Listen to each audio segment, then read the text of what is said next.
2, 1. Now live. 89.5 WSKB.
Live from the campus of Westfield State University, this is 89.5 FM, WSKB, Westfield.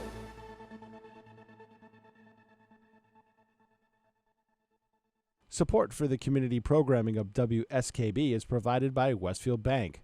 For more than 160 years, Westfield Bank has been an important community presence and commercial leader in the Pioneer Valley, with convenient full banking services in Westfield, West Springfield, East Longmeadow, Agawam, Feeding Hills, Springfield, Southwick, as well as Enfield and Granby, Connecticut. Visit us on the web at westfieldbank.org.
Good morning, Westfield. It is 6:03. You're listening to WSKB 89.5 FM radio for the Westfield masses and WCPC cable channel 15.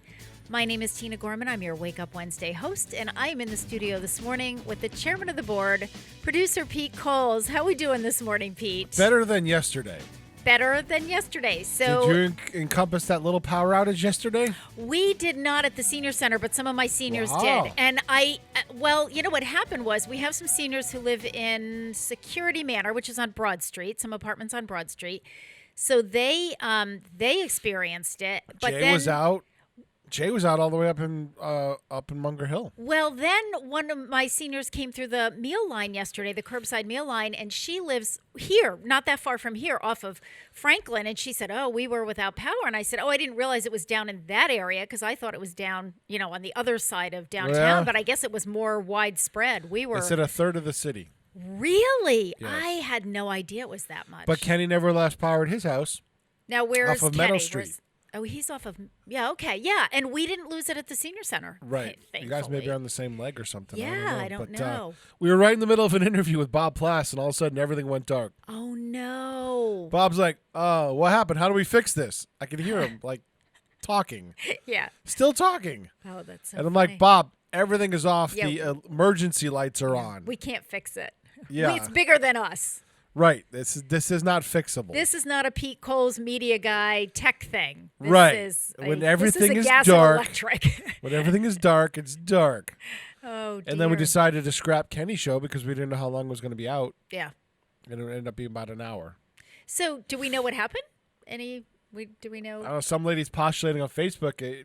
She was hinting that it was aliens because she said her bunny or cat or something freaked out. Okay. Her car wouldn't start during the power outage. Oh. Well, And that then is once it came back odd. on, the car would start. And there's no problem with the battery, alternator, nothing. Well, there it is. Okay. So I don't know. Well, Do you believe? I don't know. I don't know. But I believe. we were not subject to that, so I have no idea. And They said it was they said it was the substation, which I would think is Meadow Street. So okay. Well, besides that. I like the one. I mean, you never know. Yeah. No, You don't know. I know. Yep. I get it. If they don't have a reasonable explanation, which we'll never find out anyways, Right. then you never know. That's true. So, were there any meetings last night, Pete? Any updates that we need on what's going on citywide? I just had one that I had to do, which was conservation. Conservation, they do a lot. They're like the planning board. They do a lot. I mean, I didn't Like know a until lot. when I've asked you and you've said, "Oh, conservation," and I'm thinking, okay, well, they banged that one out in 45 minutes. Oh, no. No, those are some of those are Yeah, like 2 hours. 2 Guy hours, wanted yeah. to on Horse Pond. A guy wanted to restore a beach that had been there forever. Really? And if he was trying to install a new beach, they would probably say no Yeah. because it's right Yeah. on the wetland. Yeah. But they went out. Meredith went out there and determined that there was a beach there at one point, and it had kind of grown in with weeds, Okay. and that he could restore a section of it Now, explain where was this, Pete? on Horse Pond. Where is Horse Pond? So there's a series I of don't know where ponds that that. is. So I found this out. Okay. Hampton Pond, right? Yes. So there's a series of ponds that drain into each other Ah. off of Hampton Pond Okay. that are part of the original primordial lake that was here Okay. before the ice ages or right Okay. after the ice ages. And they drain into each other and eventually goes to the Westfield River, but all the way from up here. Okay. It's pretty wild. And is this where this gentleman wants to do this? Is this on his land? Is this Yes, private yes, property? yes. So this is on his land. He wants to create a little beach on his property Right. that but, used to be there. Right, but you couldn't if he was doing it from scratch. Mm-hmm. Then the conservation laws are a little bit different because Okay. he was restoring something that was already there Got it.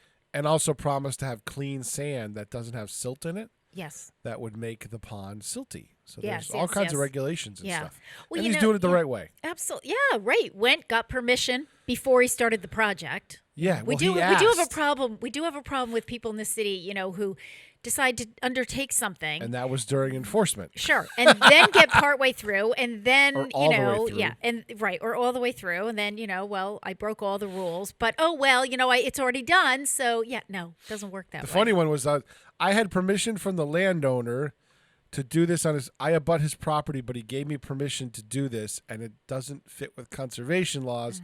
So the Conservation Commission, well, do we find the landowner where the land actually on, or the guy that did it? And the guy did. It's like, listen, I got full permission from the landowner saying I could do this. If you're going to fault anybody, I'll take the responsibility, and whatever fines you issue, whatever, I'll take responsibility for it, which is surprising today too. Yes, it is. Like, Thank you to those two citizens for stepping up and saying, oh, yeah, because usually it's like, well, it's not my fault. He said I could do it. I didn't know. Right. Oh, Lord have mercy. So interesting stuff at the conservation. Tonight I have two. What do you have tonight? I have License Commission, which had previously, they have to advertise a month out, so they had to advertise a Zoom. And I also have Zoning Board of Appeals. And I have a meeting for Babe Ruth on Zoom, too. So I got a couple of things going on at once. So explain to our viewers and listeners, Pete, because last week when we had the show, I don't think we had gotten the word from the governor, and the Zooms were out. And now the order expired. The order had expired. And now they're in? Yes. Okay. That provision is extended till April 2022. Yeah, so they really extended that a long time. I think it's going to end up being permanent. I think they want to give themselves plenty of leeway to work it out. Yeah.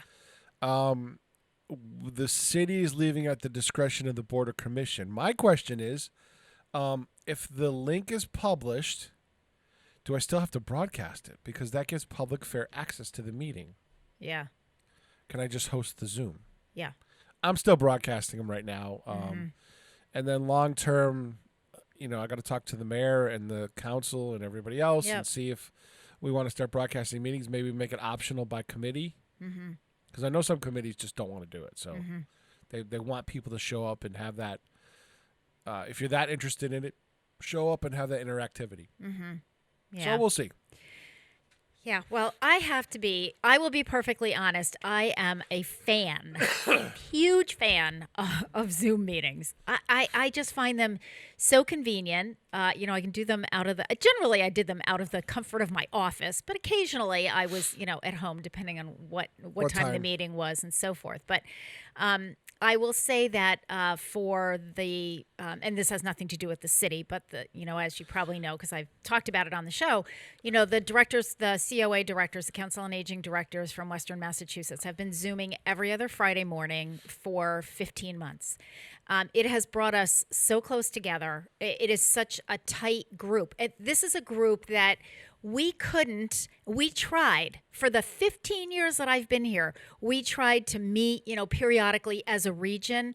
We could never get it off the ground. It's really hard because in Western Mass, we have people from probably as far east as, Palmer, Ware, Brimfield, Sturbridge. They're part of our group, and Amherst. And then some of the hill towns like Williamsburg and, some of them up there.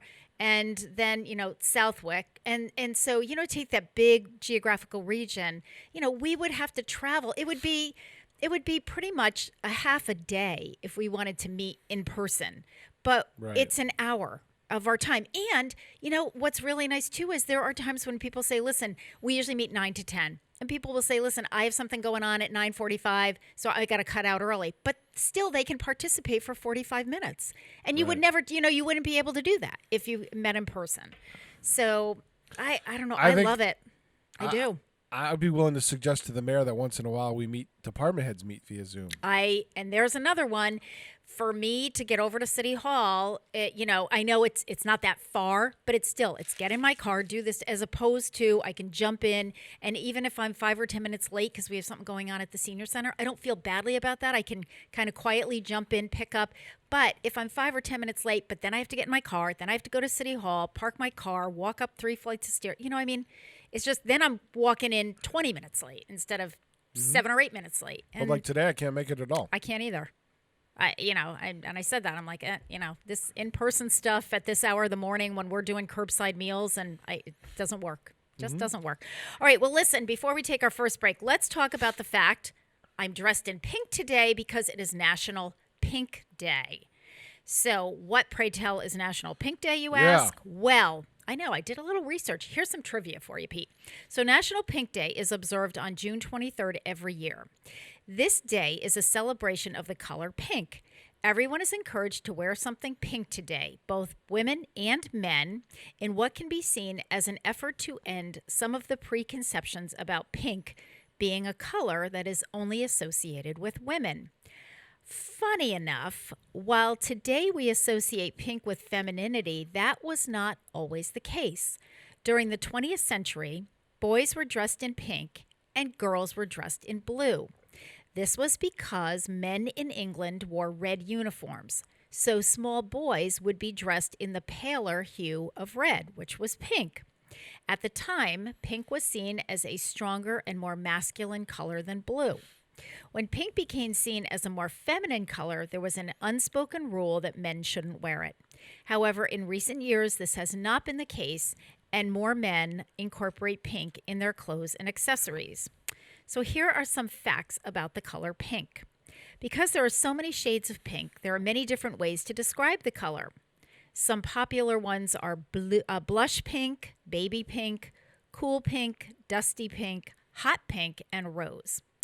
The different shades of pink, I love this, can have a different effect on the brain. For example, softer pinks are known to be calming and soothing, while brighter pinks, especially those in boxes or plates, are thought to make pastries taste better and look more appetizing. And that's really true. In fact, I think one of the cupcake places, when they box them up, it's like a hot pink box. The color pink was not known in China until Chinese people began interacting with people from the Western culture. This is why in the Chinese language, the symbol for pink means foreign color. And finally, during World War II, homosexualities were targeted by Nazis and made to wear pink triangles to mark them. This started much of the stigma around pink that existed during that time period. So, happy National Pink Day. And I think one of the things that kind of helped to incorporate pink, especially for men, into their, shirts and accessories was the whole breast cancer movement in October. And, we see the football players out there during the month of October wearing, pink jerseys, and we see the baseball players. And so I think that helped to kind of break down that stigma about pink. But anyway, happy National Pink Day. It is 6:16. You're listening to WSKB 89.5 FM radio for the Westfield Masses and WCPC cable channel 15. And for our break, instead of choosing a song that had to do with the color pink, I decided to choose a song that is sung by Pink. So this is Just Give Me a Reason by Pink. We'll be back.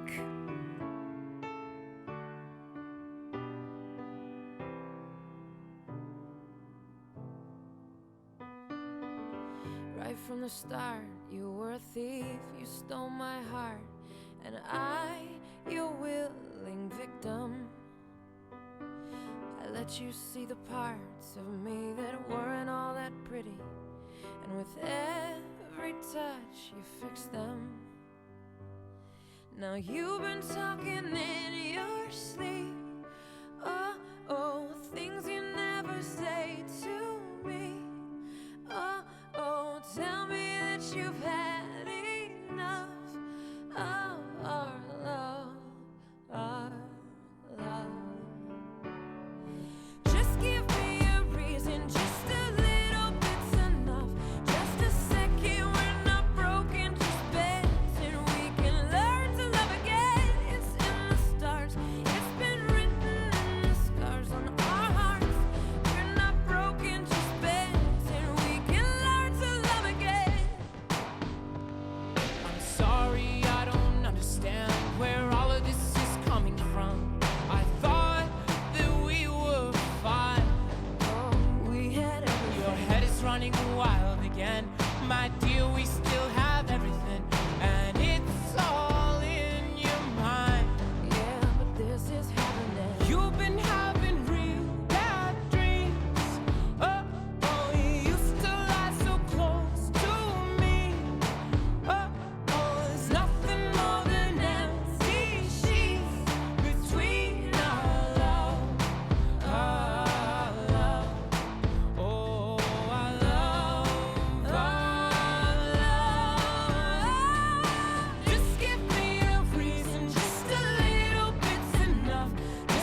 Support for community radio on WSKB provided by Westfield Electroplating.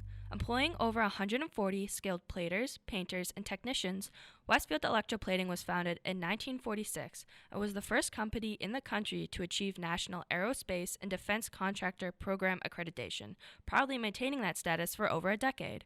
Westfield Electroplating provides over 50 quality finishes to meet your corrosion, cosmetic, or performance needs. On the web at www.westfieldplating.com or 413-568-3716. Westfield Electroplating, putting the finishing touches on technology. Hi, this is Harry Rock, host of Rock on Westfield every fourth Wednesday at 8 a.m. Tune in for my view of this place I call home. Community Radio. 89.5 WSKB. Live from Studio 120 at Westfield Technical Academy, this is WCPC Channel 15 and 89.5 FM, WSKB Westfield. Good morning, Westfield. It is 6:21. You're listening to WSKB 89.5 FM radio for the Westfield masses and WCPC cable channel 15. My name is Tina Gorman. I'm your Wake Up Wednesday host, and I'm in the studio this morning with the chairman of the board, producer Pete Coles. Good morning again, Pete. Good morning. So it's very quiet around here now. Yes. No students.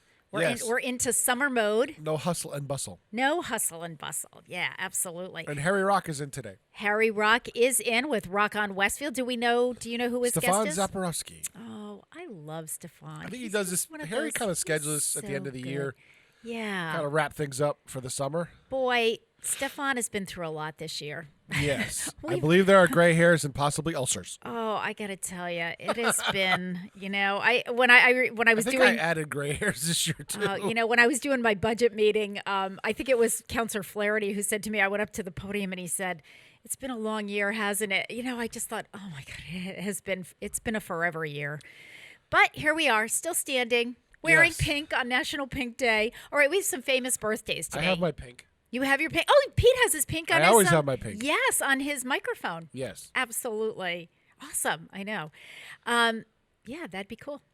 June 23rd. Completely derailed you on that one. No, I know, because in my head I was thinking, oh, I wonder if he has another one, but I'm sure you don't in that color. Nope. Okay. Today, June 23rd, is the birthday of the late Nicky Sullivan, guitarist who was born on this date in 1937. Died April 6, 2004 at the age of 66. He was born in Southgate, California, and Nicky Sullivan was one of the 3 original members of Buddy Holly's backing band, the Crickets.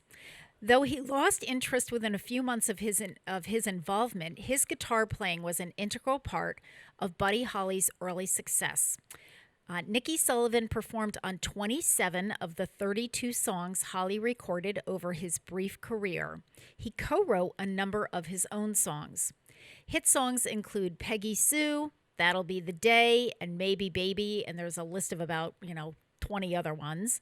In 2012, Sullivan was inducted into the Rock and Roll Hall of Fame as a member of the Crickets by a special committee aimed at correcting the mistake of not including the Crickets with Buddy Holly when he was first inducted in 1986. So Buddy Holly was inducted in 1986 into the Rock and Roll Hall of Fame, but his band, the Crickets, was not inducted with him. So they corrected that many years later, and so happy birthday to the late Nicky Sullivan, who was a guitarist with that group. It is also the birthday of the late country singer June Carter Cash. June Carter was born June 23rd, 1929 in Macy Spring, Virginia. Passed away at the age of 73 back in 2003. June Carter Cash and her sisters performed as the Carter Sisters, with June singing, playing auto harp and rhythm guitar, and keeping audiences entertained with her comedic wit. She was married twice and had a child with each husband before marrying Johnny Cash in 1968. June Carter and Cash had a number of hits, including It Ain't Me, Babe, Jackson, and If I Were a Carpenter. For much of the 1970s and 1980s, June's career took a back seat to Johnny's. But in 1999, she reemerged with the album Press On, which won a Grammy for Best Traditional Folk Album. 4 years later, Wildwood Flower netted her 2 Grammys. June Carter won the award for Best Traditional Folk Album and the award for Best Female Country Vocal Performance for the song Keep on the Sunny Side. So happy birthday to the late June Carter. We don't hear much about her. We hear a lot more, obviously, about Johnny Cash and, and his fame and so forth. All right. Let's do another birthday. I think we'll do all the musicians. So this is the third of my musicians here. So it is the birthday of the late Paul Goddard, rock bassist. He was born June 23rd, 1945 in Rome, Georgia. He died April 29th, 2014 at the age of 68. And Paul Goddard was a founding member of the Atlanta Rhythm Section, an American Southern rock band formed in 1971. Do you remember Atlanta Rhythm Section, Pete? Yes. Yeah. Goddard I really liked. That was another group where I could, name like a couple of songs off the top of my head and say, yeah, they were really good and I like those songs. But then when I started researching them, I went, oh, they sang that. Right. Sometimes these groups have just strings of hits. And, I remember listening to them, especially as a kid, and didn't realize that, they sang all of these songs. So this is the Atlanta Rhythm Section is another one of those groups. You'd probably recognize a lot of their work. Goddard played on all of the group's big hits, including Imaginary Lover, So Into You, and I'm Not Gonna Let It Bother Me Tonight. His melodic, tasteful tone reportedly convinced Rolling Stone's readers to declare his work on Another Man's Woman, that was the name of the album, from the group's 1979 live album, Are You Ready?, as one of the top 5 bass solos of all time. So happy birthday to the late Paul Goddard, rock bassist. So just to let our listeners know, today is the 4th Wednesday of the month. So obviously that means Harry Rock Show comes after my show, but prior to that, that means that Joe Rouse, Director of Public Health, will be on our show joining us second hour. And Joe Rouse said to me that he's been telling me this for 6 months, Pete. He said, Tina, I long for the day when we don't have to talk about COVID when I come on your show. So is that a taboo subject today? No, it's not taboo. He's going to do a few things about it, but nope, I'm not going to let him. We're going to talk ticks. I said, Joe, can we finally talk about ticks or, something else, the water or, restaurant inspections or something like that. So we are going to talk about some summer things coming up. I'm definitely going to talk about ticks, which are I'm going to tell Joe we're putting a COVID big ban. issue. I think he mostly there are just a few things vaccine-wise that he 30 would like seconds. that he would like to cover. But anyways, we will have Joe Rouse. People are COVIDed out. Well, they are, but now we have this Delta strain, and you know what? Again, it's just folks, all I can tell you is get vaccinated. Right. That's all I can tell you. I mean, the vaccinated. People that we should have protected in the beginning are I would say 90%, if I had to guess, vaccinated. That'd be seniors and people with severe pre-existing conditions. They were the people that got vaccinated. They were. I don't think we're up close to 90% yet, but we should be. We were at 80% for, at least for Westfield, for our seniors. Okay. We were hovering right around there. Of course, they break it down. Seniors are 60 and older, so that's a very big group. But that was several weeks ago. So we should be, up farther than that. But, and I know that's what, that's going to be Joe's message today. If you're not vaccinated, if you want it, it's available. It's free. It's accessible. Right. You can get it pretty much at any pharmacy. You don't have to really make appointments anymore. You walk in, you say, I want to get the COVID-19 vaccine. Sorry, I'm not buying the media hype anymore. I'm done with them. I don't even watch the news anymore. Yeah. I haven't gone back. Yeah. I'm a news junkie. Yeah. And I don't watch it. I know. And you know what? Gary and I were the same way. We were glued even before COVID. We used to watch, the news every single, now. Okay, I'll catch some of the local news. Okay. But if it's all national crap, I turn it off. Yeah. I just don't want to deal with the morons. So right, exactly. That's- You know, Anybody that's elected in Washington, including our congressman, he's a moron. You- Sorry. you- Our 2 senators are knuckleheads. you watch the news and you just go, okay, we can't fix stupid. So Pete, I have to tell you about Right. this show that James Jordan works for Veteran Services here for the city. So of course, Veteran Services, we've got Julie Barnes and James Jordan. We love I them. know James, yep. Yep, they're part of our family, our senior center family, because they're housed at the senior center. And of course, the thing about COVID was because the center was closed and it was just the staff there, and not even all the staff. I mean, some of my staff is still out. Rotated, yeah. I still have people furloughed because we haven't, fully opened yet. But so we've all gotten to be really close. People that are there, it's like isolating with your family. You've really gotten close. But anyway, so James and Gary, my husband Gary, who has been volunteering throughout the entire pandemic, still helping out Tuesdays and Thursdays doing curbside. Well, these 2 guys got into watching, and I don't remember whether it's on the Discovery Channel, but all the shows about people like living out in Alaska and people living off the grid, and Yeah, and sure. all of that, right? So, and they kind of got me into it. So, for the last 6 months, we've been kind of talking about that. Well, about a month ago, James said to me, "Look, Tina, you and Gary have to start watching this show. It's called Homestead Rescue." I said, okay. So he started telling me a little bit about it. Okay. So, Gary and I could never remember the name of the show. We would go on demand and Gary's like, what is, so I made James write it down. Well, the long and the short of it is, so we went home about 3 weeks ago. So Gary said, all right, you know what? This will be fun. Let's watch an episode and then we can talk about it with James when I go to the senior center tomorrow and help with lunch. Okay. Well, now we are totally hooked. We are on season 3 of Homestead Rescue, and Julie watches it too. So we're watching these. So it's about this family, part of a family, the dad, his son, and his daughter. Dad's like in his 60s, I think. Kids are like, say, in their 30s. So they live off the grid in Alaska, personally, big family combine thing, right? And they rescue people who have moved off the grid. And it could be in Arizona, it could be in Virginia, North Carolina. They've been all over the country, who, kind of get themselves into trouble. And because, there's like an art and a science to living off the grid. It ain't easy. It's not easy. And of course, sometimes we're talking about the show. Like James will say, all right, which one did you watch last night, But we're You're talking way about behind. this. They're already up to season 8. Yeah, well, you know what? We're really enjoying. And there's only like 6 episodes a season, so I think we're about halfway through season 3. I think we're on episode 4 or 5. But there are some things, Pete, where it's like I'm going to live off the grid, but I've never had a garden. I've never lived without electricity. I've never shot. The son comes in and says, "Okay, we have to talk about hunting." Oh, I've never shot a gun. I've never hunted. I've never even shot a gun. I don't even own a gun. It's like, we're all looking at each other going, well, what are you thinking?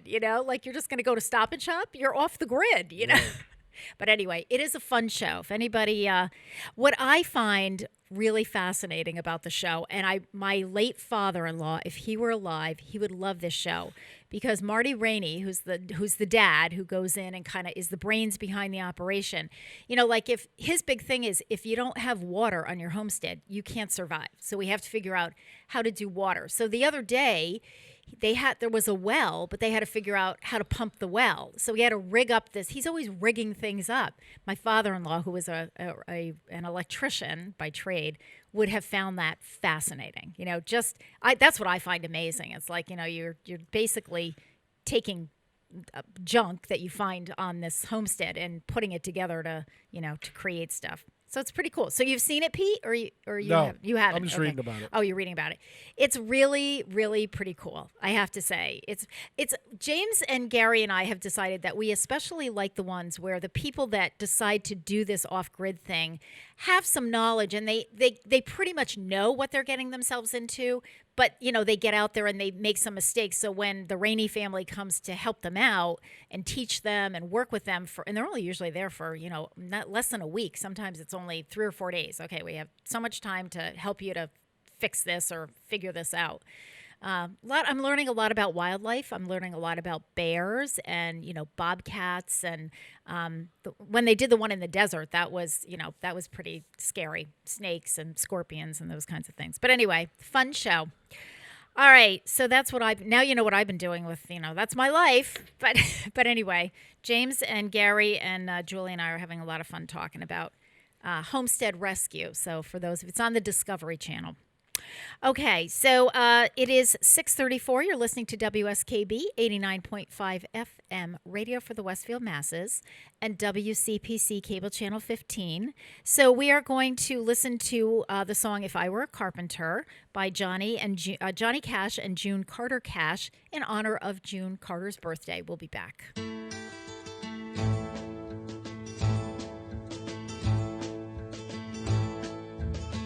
If I were a carpenter and you were a lady, would you marry me anyway?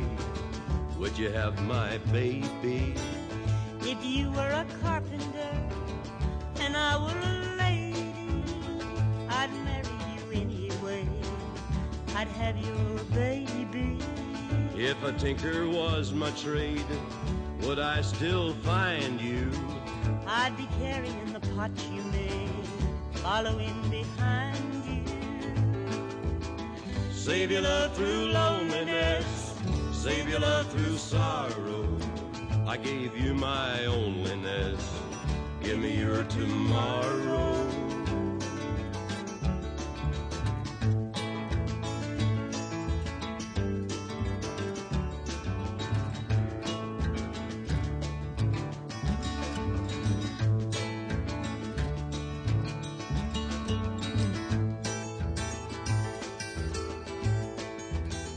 If I were a miller and a mill wheel grinding, would you miss your colored blouse and your soft shoes shining? If you were a miller and a mill wheel grinding, I'd not miss my colored blouse and my soft shoes shining. Save your love through loneliness, save your love through sorrow. I gave you my onlyness, give me your tomorrow.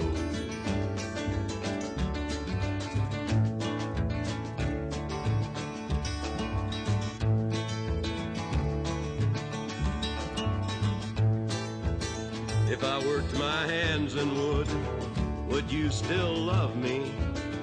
I'd answer you, yes I would. And would you not be above me? If I were a carpenter and you were a lady, I'd marry you anyway. I'd have your baby. save your love through loneliness, save your love through sorrow. I gave you my onlyness, give me your tomorrow.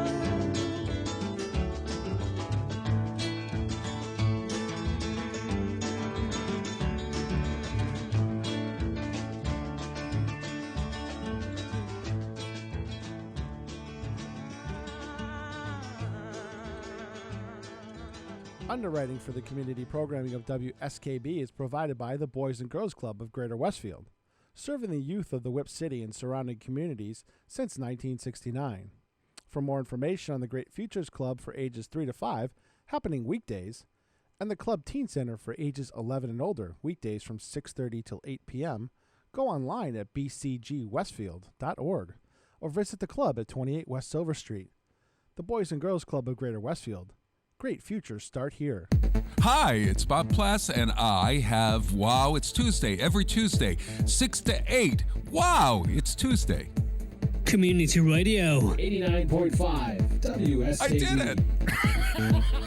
Live from Studio 120 at Westfield Technical Academy, this is WCPC Channel 15 and 89.5 FM, WSKB Westfield. It never gets old, Pete. Never gets old. Good morning, everyone. Wake Up Wednesday. It is June 23rd. Our Yep. underwriters, the Boys and Girls Club race is now confirmed for September 11th. Oh, they're doing, because they used to do that, well, It was years in ago. June. Yep, years ago it was March, because that was like the first of the spring races, and it was always freezing cold and often Right. raining.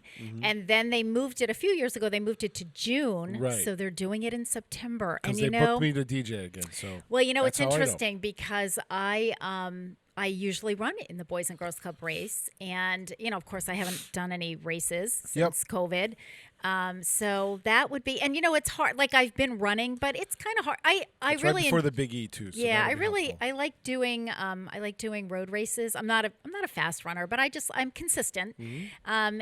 But this, it's been hard to kind of go out there by yourself when you're not really training for anything. Right. So that's a little incentive. That's good. And the I'm Whip glad. City Brew Fest is back this year.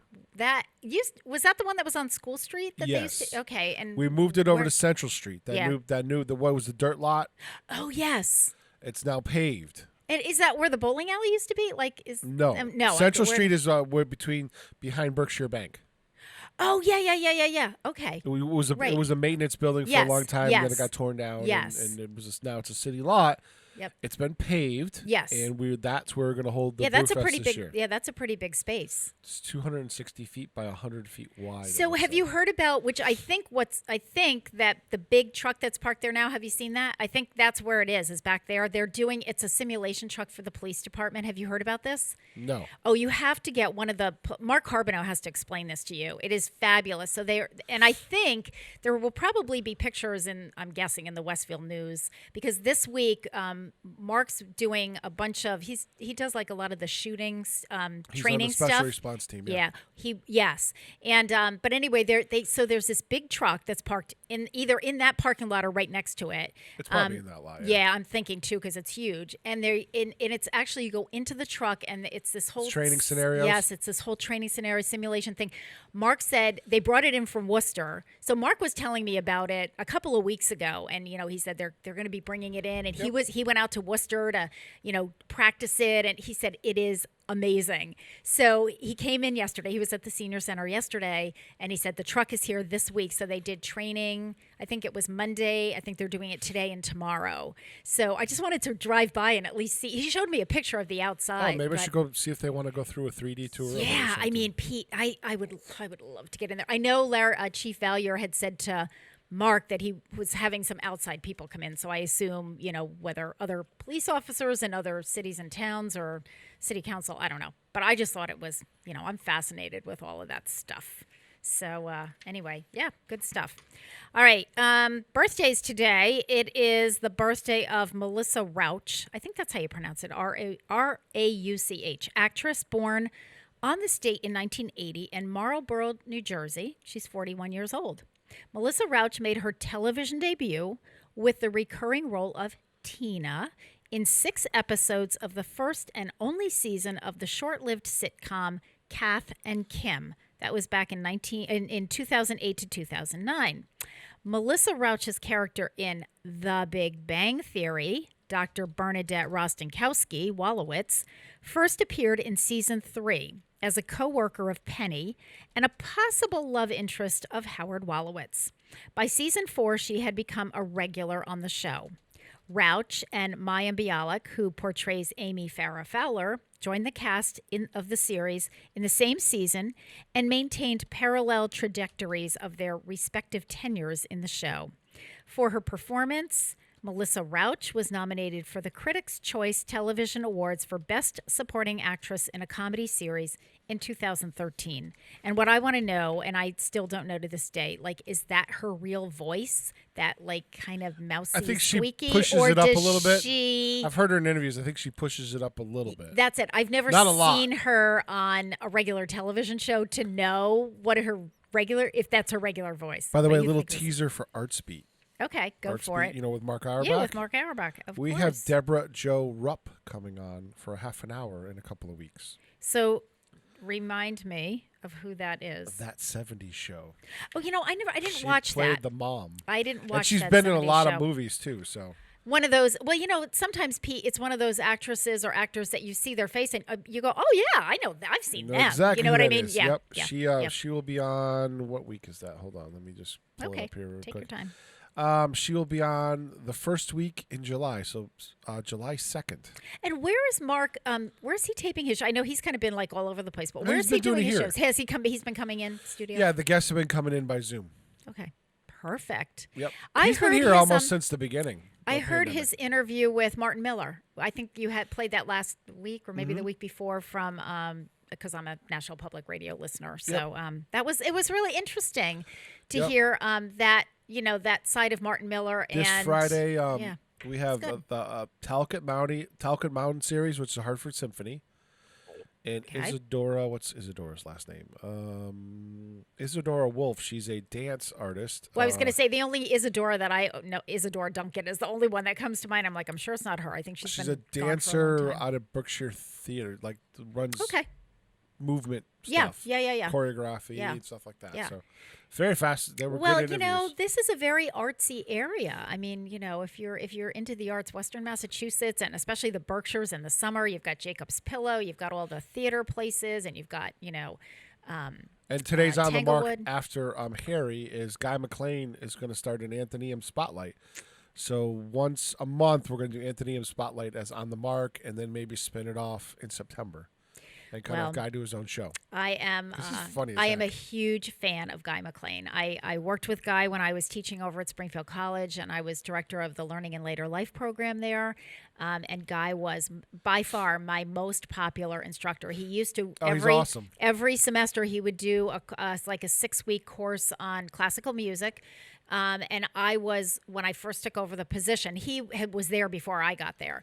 When I first took over as coordinating the whole program, and I looked at, what have you got so far, and what kinds of classes and instructors and so forth are we going to bring in?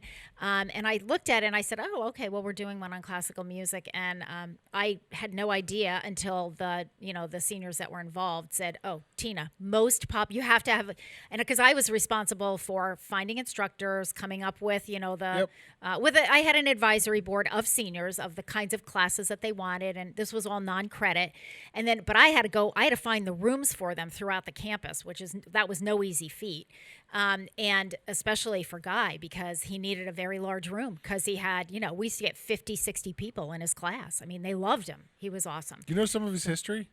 I know. He served in the Air Force. A little bit just through Mark, just through what Mark has emailed to us. Yeah, he served in the military, and he was in the Air Force Band. Traveled all over the world in the Air Force Band. I did not know. And he's got a little bit of he's not from this area. He's from Texas. He's got that little twang. Southern Texas. Yep, he's got that little twang. And I never knew where he was from. I found that out from Mark Auerbach. Yep. So, yeah. So anyway, I would really encourage. So Pete, when is the Guy McLean? So when are we doing today? That? Oh, that's today. 9 o'clock today. Awesome. Because Harry's on at 8. That'll be on at 9. Perfect. So you've got a really full lineup. We have, again, just to remind folks, this second hour, we have Joe Rouse from the Health Department joining us. And then at 8 o'clock, Harry Rock with Rock on Westfield. And then we have Mark Auerbach with Guy McLean. So you've got a morning of good entertainment for yourselves. All right, it is 6:47. You're listening to WSKB 89.5 FM radio for the Westfield Masses and WCPC cable channel 15. In honor of the birthday of Paul Goddard from the Atlanta Rhythm section, we're going to listen to their song, So Into You. Enjoy.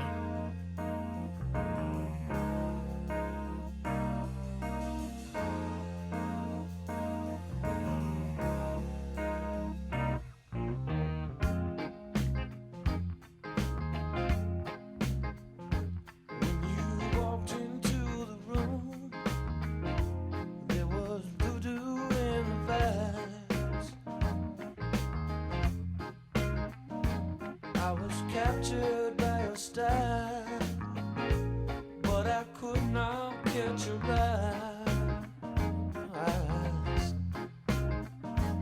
Now I stand here helplessly, hoping you'll get into me. I am so into you, I can't think of nothing else.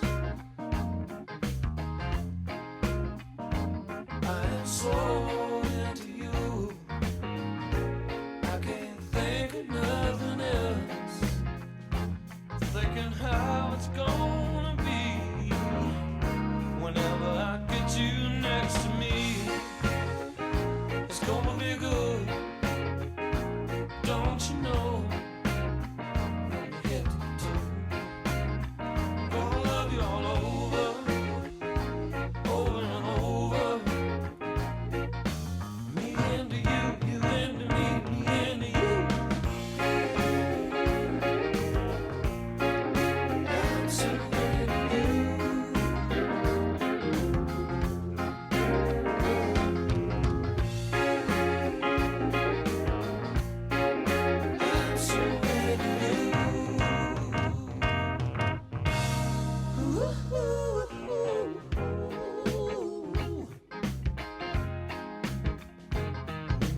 walked into the room, there was voodoo in the vibes. I was captured by your style, but I could not catch your eye. Now I stand here helplessly, yeah, hoping you get into me. I am so into you, I can't get to nothing else. I am so into you, baby, I can't get to nothing else. No, no, no. Come on, baby. I'm so into you. I love the things you do.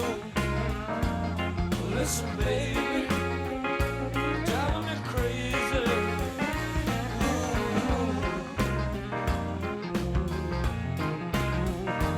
Come on, baby. I'm so into you. I love the things you do. Come on, baby, I'm so into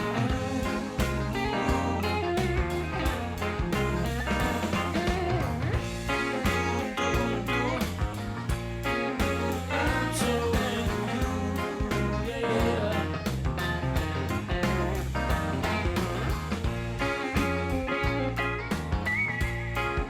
I'm so into you.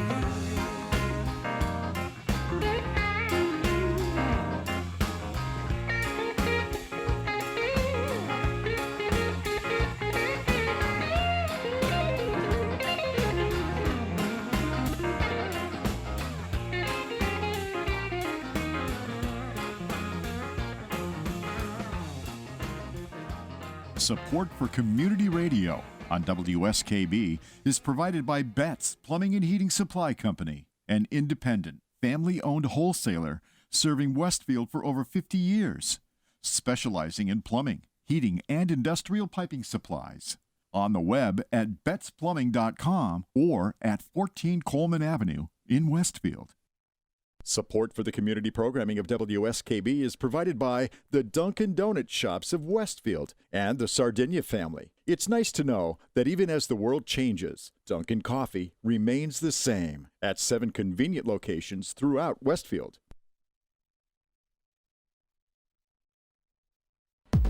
Join us the third Wednesday of every month with Selectman Joe Didi and his take on everything Southwick. Community Radio. 89.5 WSKB.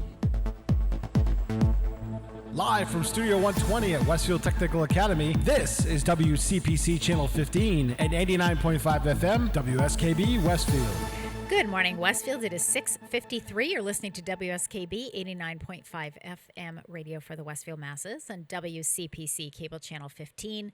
My name is Tina Gorman. I'm your Wake Up Wednesday host, and I am in the studio this morning with the chairman of the board, producer Pete Coles. Good morning again, Pete. Not quite bright-eyed and bushy-tailed. Not quite getting there yet, but, you know, hey, it is what it is. We will get there. I'll get there by the time I end my time in this chair, which is 1 o'clock. Oh, well, you know, you'll be there long before that. Not to put, hey, listen, when Harry Rock comes rolling in here, you know, with Pete Coles and the only man I let push my buttons and everything, you'll be wide awake by then, no problem. So I saved my favorite birthday for last. Today is the birthday of the late Wilma Rudolph. She was a really outstanding track and field athlete. But what I love about Wilma Rudolph is how she ended up there. She did not have an easy time. She was actually an Olympian. She was born June 23rd, 1940 in St. Bethlehem, Tennessee. She died at a very young age. She was only 54. She died November 12th, 1994. Wilma Rudolph was a pioneering African-American track and field champion, but the road to victory was not an easy one for her. Stricken with double pneumonia, scarlet fever, and polio as a child, She had problems with her left leg, and at the time she had to wear a leg brace. It was with great determination and the help of physical therapy that she was able to overcome her disabilities. I mean, I got to tell you, folks, double pneumonia, scarlet fever, and polio. I had scarlet fever as a kid when I was 5. It was no picnic. Growing up in the segregated South, Wilma Rudolph attended an all-black high school. A naturally gifted runner, she was recruited to train with Tennessee State University track coach Ed Temple. Nicknamed Skeeter for her famous speed, Rudolph qualified for the 1956 Summer Olympic Games in Melbourne, Australia. The youngest member of the U.S. track and field team at age 16, she won a bronze medal in the 400-meter relay. After finishing high school, Wilma Rudolph attended Tennessee State University, where she studied education. She also trained hard for the next Olympics. Held in Rome, Italy, the 1960 Olympic Games were a golden time for Wilma Rudolph. After tying a world record in the 100-meter semifinals, she won the event with her wind-aided mark of 11 seconds in the final. Similarly, Rudolph broke the Olympic record in the 200-meter dash in the heats before claiming another gold medal in the finals. She was also part of the U.S. team that established the world record in the 400-meter relay before going on to win gold in the finals. As a result, Wilma Rudolph became the first American woman to win 3 gold medals in track and field at a single Olympic Games. The first-class sprinter instantly became an international superstar, lauded around the world for her groundbreaking achievements.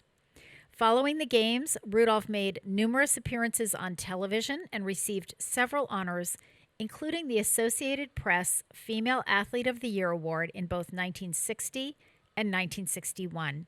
She retired from competition not long after and went on to teach, coach, and run a community center. Rudolph shared her remarkable story with her 1977 autobiography, Wilma, which was turned into a TV film later that year. In the 1980s, she was inducted into the U.S. Olympic Hall of Fame, and unfortunately, she died of brain cancer at the young age of 54. But I had to save that one for last. Many of you know that Dr. Gorman, Gary Gorman, my husband, is a regular on the show. He coaches women's or girls track and field. He's coached at Holyoke Catholic High School when it was Holyoke Catholic, and he's been at East Longmeadow High School now for I think this is like his 5th or 6th year at East Longmeadow. He loves it. He coaches both indoor and outdoor track, so we have been along with James. We've all been watching the U.S. Olympic trials in track and field, which have been on this week, and it's on again tomorrow night. So we're having a lot of fun with that. And last night there was a runner from Vermont who won the 1,500 meters. So she's going to the Olympics representing the U.S. team. And she grew up on a farm in Vermont and really credits her strength and her athleticism to working the farm. I mean, she said, you work a farm, you get strong and you're tough. And so, congratulations. I can't remember what her name is, but she's absolutely beautiful in my opinion. All right. So that is my birthday.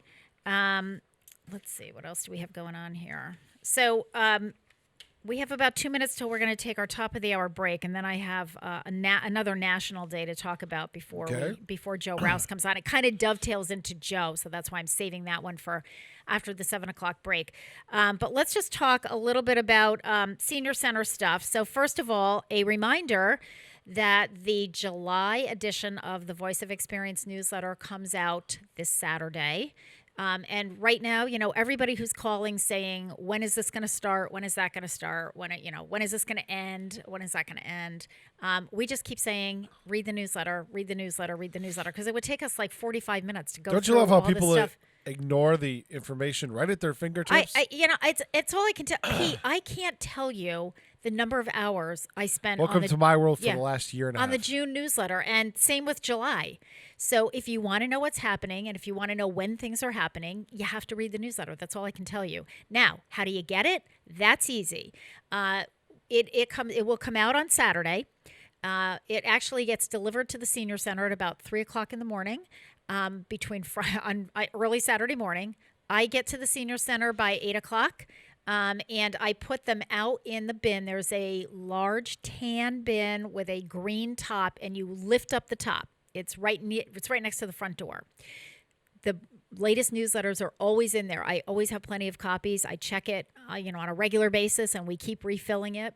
And feel free to take more than one. If you have, friends, neighbors, whatever, take them up there. It'll go on. And then on Monday, we deliver it to the local pharmacies. We deliver it to all the senior housing.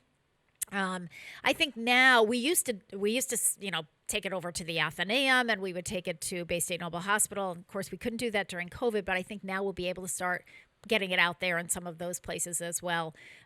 It is online. All you do is go into the City of Westfield website, and under departments, click on Council on Aging.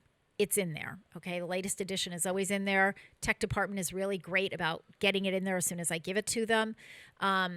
And finally, if all else fails, you can't get out of your house, mail me a self-addressed stamped envelope, and I'll mail you a copy of the newsletter. But, to know what's happening, it's all there. It's all there, folks. Okay, so that's coming up. So stay tuned for that. Pete and I talked briefly, and I know that Joe Rouse will mention it as well. Vaccines are available everywhere. I mean, they're available throughout the city at all the pharmacies. If you are homebound, just call the senior center. We will give you the number, and all you have to do is there's a state number for those who are homebound. If you're calling on behalf of someone that you're providing care for, give us a call. We'll give you the homebound number. You'll call them, and they will come out to your home, and they will vaccinate you in your home. Can't get much better than that. I'm going to do one more announcement before we take a break, and that is a reminder, because as we are starting to do some programming at the Senior Center, we have some folks that have been coming back for both some under the tent as well as some indoor programming. Please be mindful of the fact that we now have a designated entrance and a designated exit into and out of the Senior Center. So when you're coming in, it's the far entrance off of Murphy Circle, and then you exit, and you can make a right or a left. The arrows are painted now on the in the parking lot, so you can now exit right onto Noble Street. So that is the exit. Don't come in that way. We have signs that say exit only, do not enter. And I do want to shout out to DPW and Casey Berube for working with us, and Jay Vinsky from the planning department to get our signage up and our arrows painted. So that's our traffic flow now. One way in, one way out of the Senior Center. It is 7:02. You're listening to WSKB 89.5 FM radio for the Westfield masses and WCPC cable channel 15. We'll take our top of the hour break. We'll be back.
Underwriting is brought to you by Boise Cascade Distribution, providing products and services needed for building material dealers, home improvement centers, and industrial customers.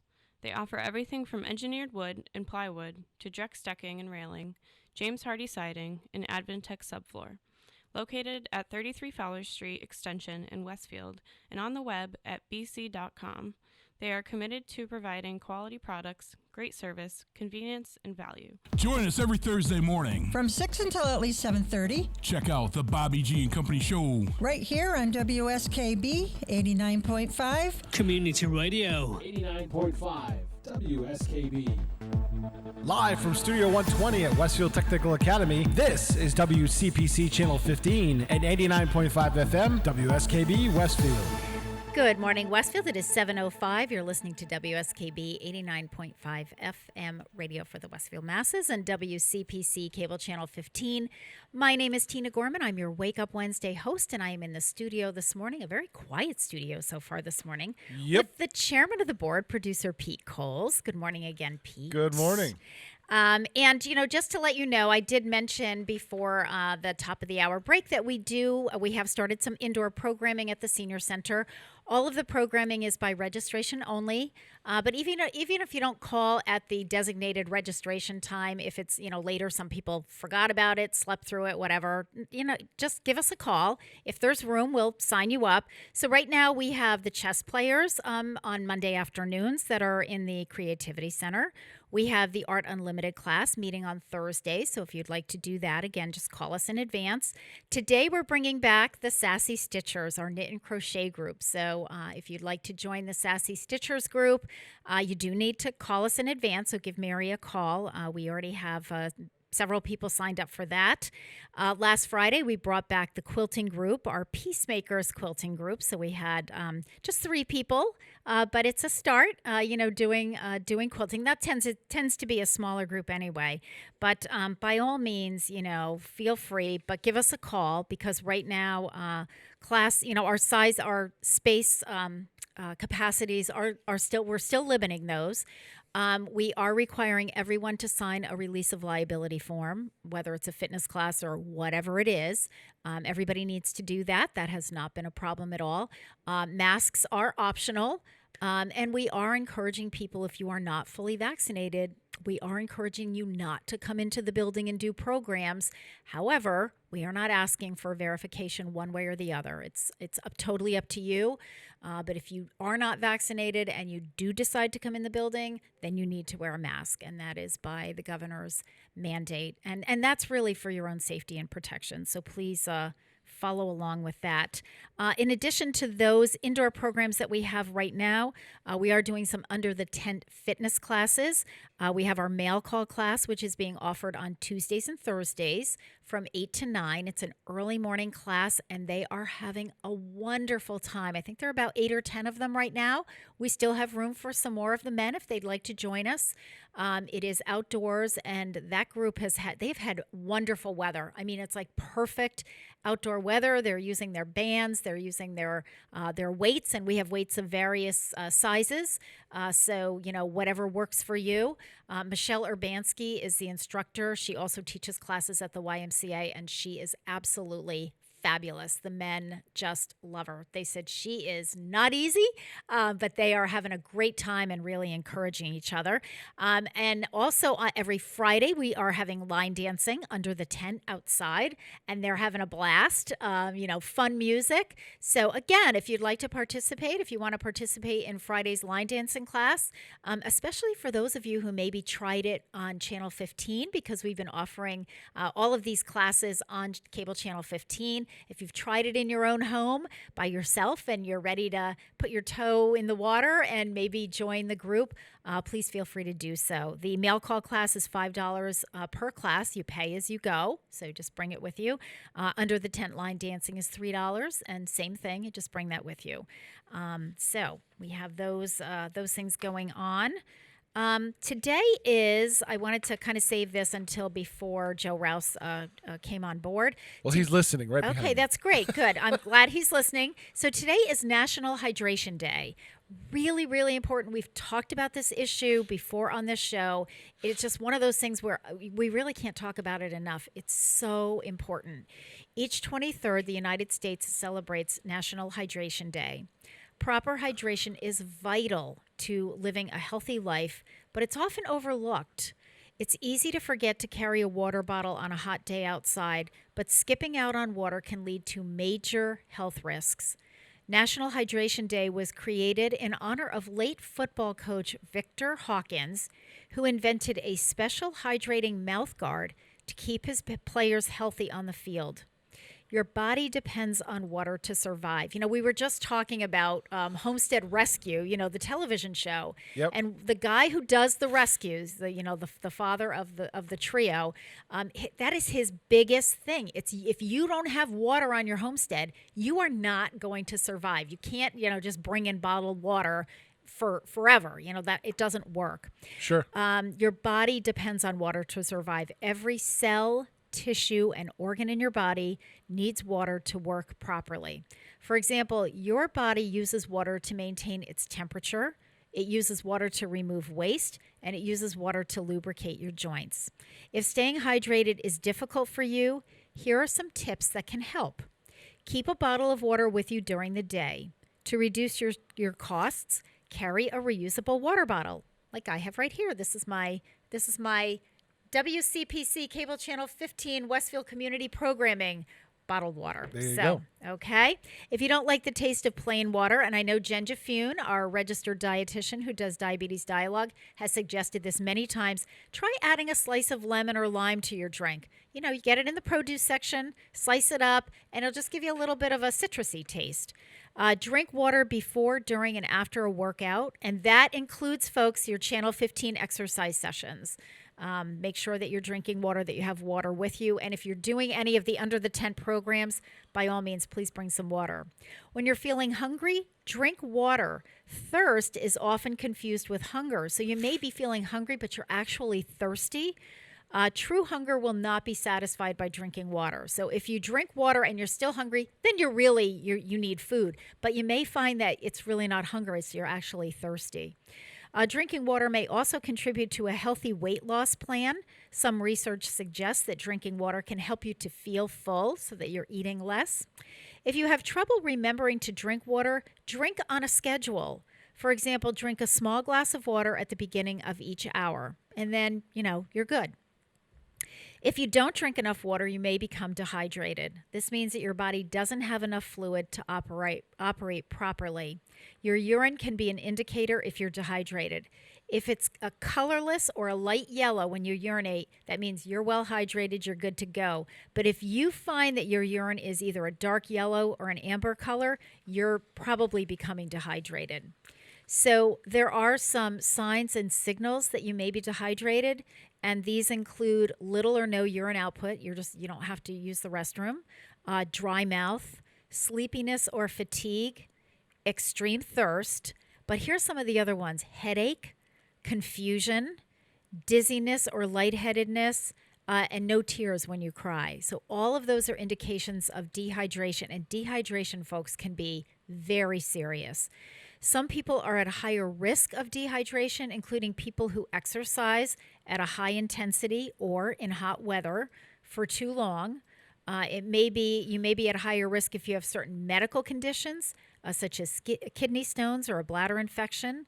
You may be at higher risk if you're sick, if you have fever, if you're vomiting, or you have diarrhea. That's pulling a lot of fluid out of your body, so you have to replenish that fluid. If you're pregnant or breastfeeding, you need to drink more water. If you're trying to lose weight or you aren't able to get enough fluids during the day. So all of those things put people at higher risk of dehydration. Older adults are also at higher risk of dehydration. As you get older, your brain may not be able to sense that you're dehydrating, so it doesn't send you signals that you're thirsty and you need to drink. So you may not feel thirsty. So that's why it's really important for older adults to make sure that they're conscious of drinking enough water. Note that water makes up more than half of your body weight. You lose water each day when you go to the bathroom, when you sweat, and even when you breathe. You lose water even faster when the weather is very hot. Or when you're physically active, or if you have a fever. Vomiting and diarrhea can also lead to rapid water loss, so be sure to actively drink plenty of water to avoid becoming dehydrated. And if you are vomiting or, diarrhea or something like that, don't gulp your water down. You're just going to throw it up. But, just sips and just be consistent about it. But that's super important. But in addition to water, there are also some foods that you can eat that are high in water content. So things like melons. Cucumbers. Yep. Watermelon, honeydew, cantaloupe, strawberries, pineapple, peaches, oranges. So those are your fruits that are really high in water content. For your vegetables, as Pete said, cucumbers, bell peppers, broccoli, believe it or not, celery, lettuce is very high in water content, and zucchini. So all of those are, high in water content. So you can eat those, and that's helping you to replenish your supply of water. Italian ices, if it's on a very warm day, things like that. But it's so important to stay hydrated. So on National Hydration Day, Gary would also suggest, and I know he's talked about this on the show before, if you can get a water bottle that's clear. I have a couple, it could be a colored one, blue or purple or whatever, but if you can kind of see the water level, and that'll help to remind you, it's like, oh, wow, this water bottle is still quite full. It means I haven't had nearly enough to drink yet today. Let me work on that. So be mindful of that, folks. All right, it is 7:16. You're listening to WSKB 89.5 FM, radio for the Westfield masses, and WCPC cable channel 15.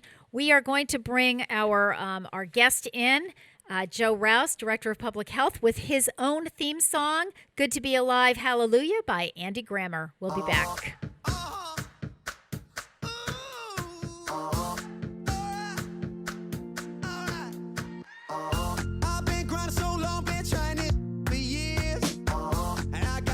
Show just climbing this rope right here. And if there's a man upstairs, he kept bringing me rain. But I've been sending up prayers and something's changed. I think I finally found my hallelujah. I've been waiting for this moment all my life. Now all my dreams are coming true. Yeah, I've been waiting for this moment. It's good to be alive right about now.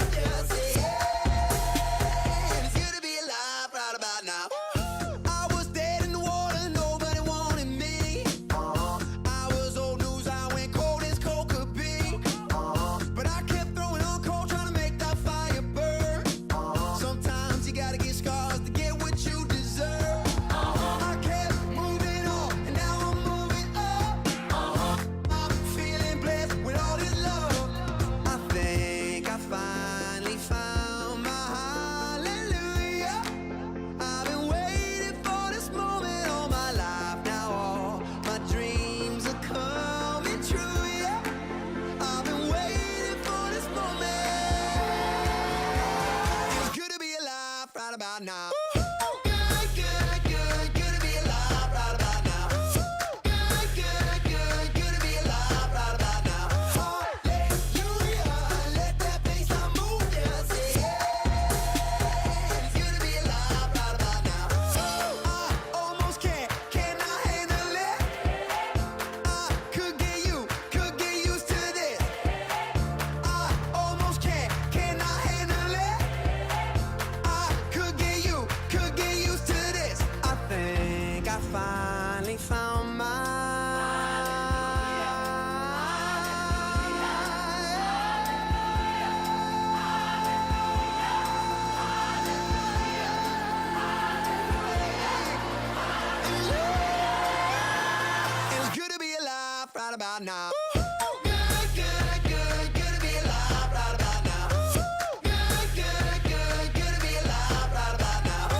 Support for the community programming of WSKB is provided by the Dunkin' Donuts shops of Westfield and the Sardinia family. It's nice to know that even as the world changes, Dunkin' Coffee remains the same at 7 convenient locations throughout Westfield. This is Ken Stomsky from Ken's Den on WCPC 15 and 89.5 FM, Tuesdays, 8 to 10. Community Radio. 89.5 WSKB. Live from Studio 120 at Westfield Technical Academy, this is WCPC Channel 15 and 89.5 FM, WSKB Westfield. Good morning, Westfield. It is 7:20. You're listening to WSKB 89.5 FM radio for the Westfield masses and WCPC Cable Channel 15. My name is Tina Gorman. I'm your Wake Up Wednesday host, and I am in the studio this morning with Joe Rouse, Director of Public Health with the City of Westfield. Good morning, Joe. Good morning. So I have one more senior center commercial that I was going to do about 20 minutes ago, and then I said, oh, no. I got to wait until Joe gets here because I'm doing a commercial for this new fitness program that we started.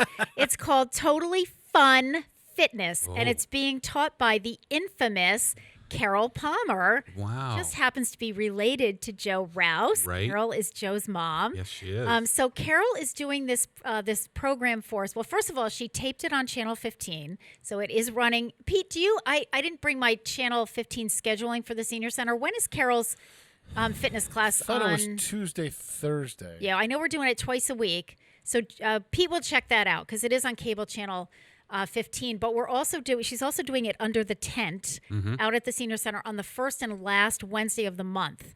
So the first Wednesday of the month, the newsletter had just come out. Monday, Wednesday. At what time? 10:30. Okay. So it's Monday, Wednesday, 10:30. She's doing it under the tent on June 30th. So that's a week from today. It's Wednesday from 9 to 10.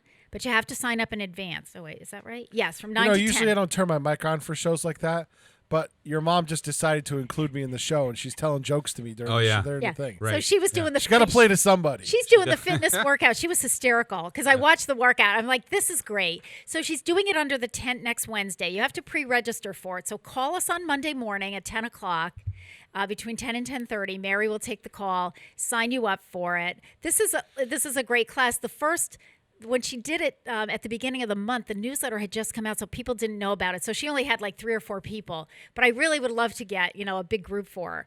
And I'm working on talking her into bringing it indoors when we, start moving the fitness classes indoors, which is coming up. So I think I've got her. So I'm pretty sure. So anyway, that's a great class. She'll make it fun for sure. She does. I mean, even on Channel 15, she just makes it fun. She's doing her thing. She's telling jokes, and it's really a great class for those of you who spent most of the pandemic watching television and not doing a whole lot.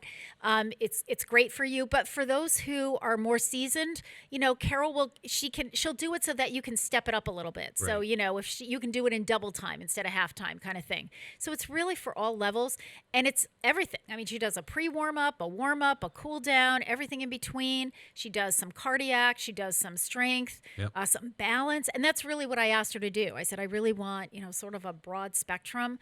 So a lot of fun. So join her. It's a week from today. Sign up on Monday. Okay. Joe Rouse, Hi. What are we talking about this morning? Well, I wanted to follow up a little about your hydration. Yes, that's all good do. stuff. It is. And just one of the things I wanted to piggyback on was the advice you gave about putting a lemon, flavor. Yep.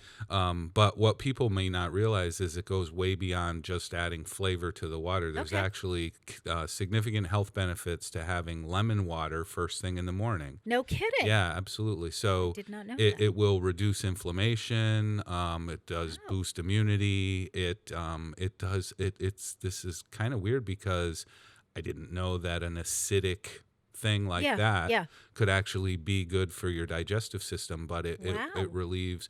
It actually is a heartburn remedy in that if you take it in the morning with, and it should be not really cold water, but like warm water, room temperature. Yeah, like room water. temperature. Yeah.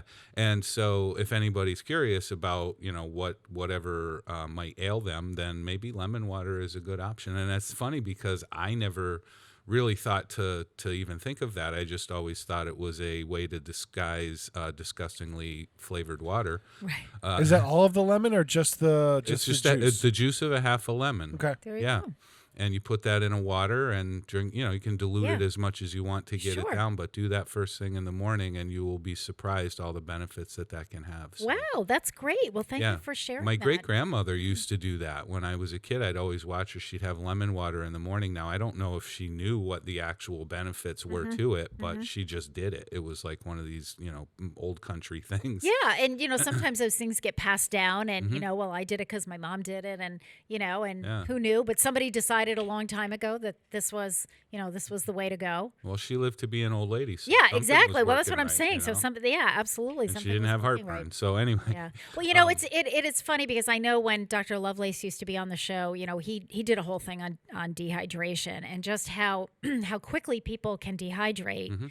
And it does lead to, things like confusion and fatigue, and, you can really get disoriented, and it can really create havoc. And we see it with the seniors. Oh my gosh, in the summer especially. I mean, I used to have one of my nurses when we were back at the old senior center, Brenda used to go around at lunchtime, and, she would have a pitcher of water, and she had her paper cups, and she'd just be pouring, then they were small paper cups. It doesn't have to be, I think it's intimidating when you get a water bottle that's this big, you know, I mean, it's just like, oh my God, I can't drink all that.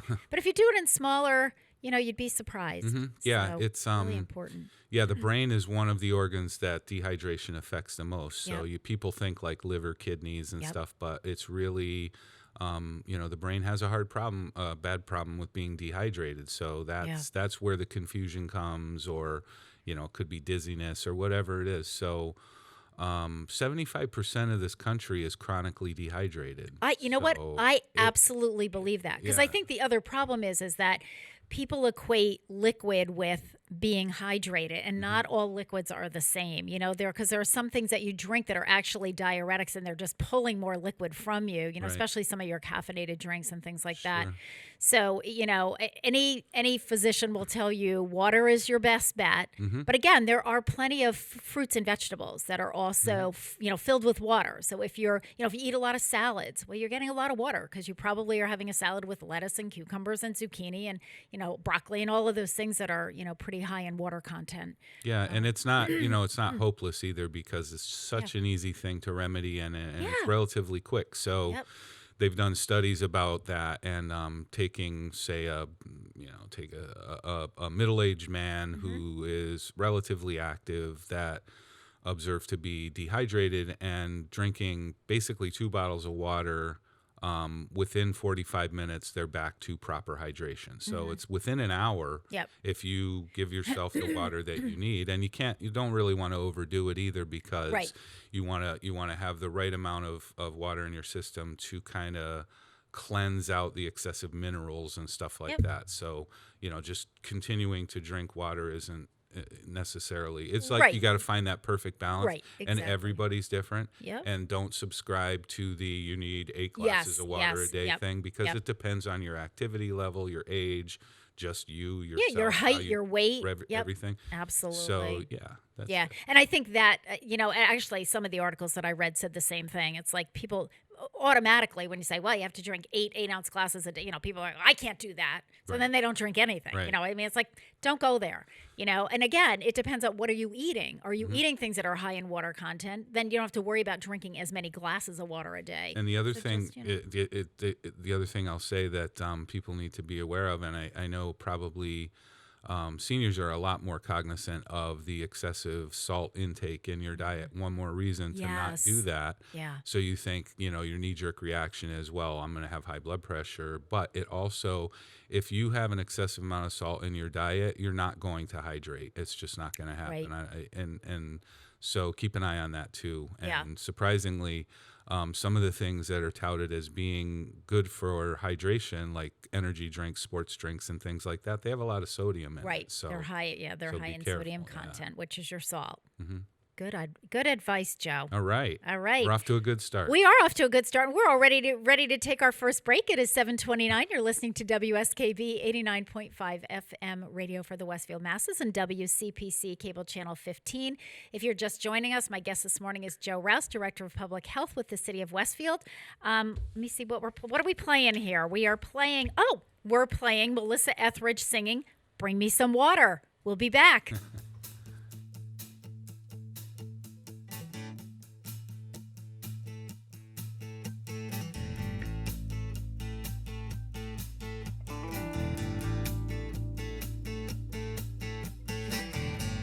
Tonight I feel so weak, but all in love is fair. I turn the other cheek, and I feel the slap and the sting of the foul night air. And I know you're only human, and I haven't got talking room. But tonight while I'm making excuses, some other woman is making love to you. Somebody bring me some water. Can't you see I'm burning alive? Can't you see my baby's got another lover? I don't know how I'm gonna survive. Somebody bring me some water. Can't you see it's out of control? Baby's got my heart and my baby's got my mind. But tonight the sweet devil's got my soul.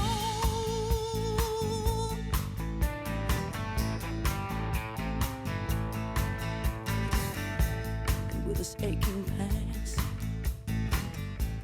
Will this night be through? I wanna hear the breaking glass. I wanna feel the steel of the red hot truth. And I'd do anything to get it out of my mind. I need some insanity, that temporary kind. Tell me, how will I ever be the same when I know that woman is whispering your name? Somebody bring me some water. Can't you see I'm burning alive? Can't you see my baby's got another lover? And I don't know how I'm gonna survive. Somebody bring me some water. Can't you see it's out of control? Baby's got my heart and my baby's got my mind. But tonight the sweet devil's got my soul.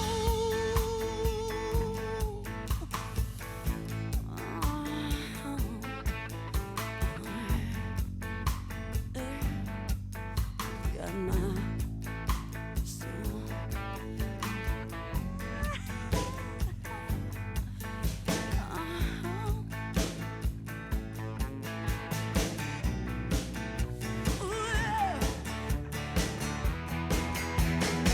Somebody bring me some water. Can't you see I'm burning alive? Can't you see my baby's got another lover? And I don't know how I'm gonna survive. Somebody bring me some water. Can't you see it's out of control? Baby's got my heart and my baby's got my mind. But tonight the sweet devil's got my soul.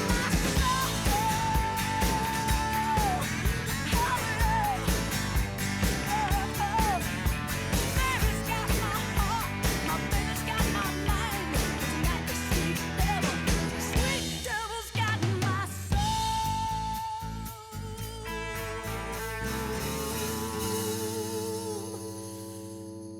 Underwriting is brought to you by Boise Cascade Distribution, providing products and services needed for building material dealers, home improvement centers, and industrial customers.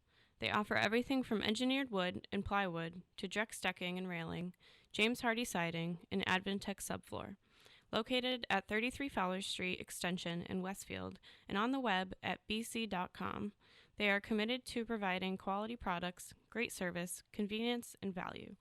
Listen to me, Michael Buster McMahon, Mondays 8 to 10 a.m. to learn the stories behind your favorite songs. Or don't. I'm not the boss of you. Community Radio. 89.5 WSKB. Live from Studio 120 at Westfield Technical Academy, this is WCPC Channel 15 and 89.5 FM, WSKB Westfield.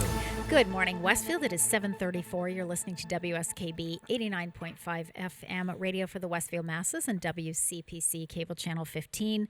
My name is Tina Gorman. I'm your Wake Up Wednesday host, and I am in the studio this morning. What are you chuckling at? I hate this angle, Pete. Oh. I want to be like over just here. Look over here. No, because you can't. Because then when I go to this shot, you'll be way over that's there. a nice shot. That's a really good shot. So my guest this morning is Joe Rouse, Director of Public Health.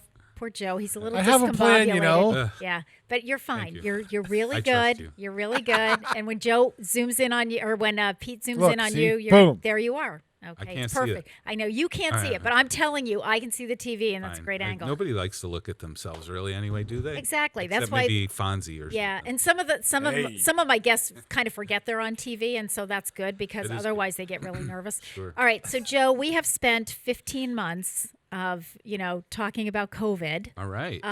But for the whole segment, like the entire hour Yes, that you were here, exactly. and we've. I'm talked giving about you COVID. 30 seconds. No, we have a little. We have more than that, but we The do. COVID But brief. we're going to take. Yeah, we are going to do a COVID brief, but we are going to take just a little bit of time to talk about a few things that are still important. And I think I am an avid reader of Juanita, her article in the Saturday paper, the Saturday Westfield News, the health department. I think that's been really helpful. Yep. And I think that, one of the things that Juanita wrote about last week was it is not over yet, Correct. folks. I Yeah. mean, we are getting back to whatever the new normal is starting to be, and we are reintegrating, and, everyone's doing it in their own time and in their own way, but this is not a done deal. So let's talk a little bit about COVID. Yeah, all right. Joe. So it's funny because when I had my budget hearing, which I think you owe me $20. I do owe you 20. Well, No. okay, wait a minute. That was a split You do. decision. Yeah, I you're didn't right. know they were voting on two different things. So There the was first three, thing, actually. the I first guess. It's all thing part of you the health department. Yeah, That's but right. except that, but it wasn't. I'm siding with Joe on this It one. wasn't unanimous on all three of them. So. No. But it was the only time that he broke his streak, so I you got to agree. give him the $20. I will I give got you the $20. The two yeses from the guys that Yes. didn't say yes to anything else. But anyway, Yes, I digress. Julie Barnes and I will split that $10 a piece. Yeah. You'll get your $20. You can owe me. That's okay. So anyway, yeah, when I went up in front of them for Yes. the council as a whole, and I stepped up, and the first thing I said was, "Is this a COVID update? Yeah, Or what exactly. Am What am I I'm just doing so here?" And of course, you hear, "Oh, like Exactly. don't do it." Yeah. So just real quick, we won't belabor this too much, but.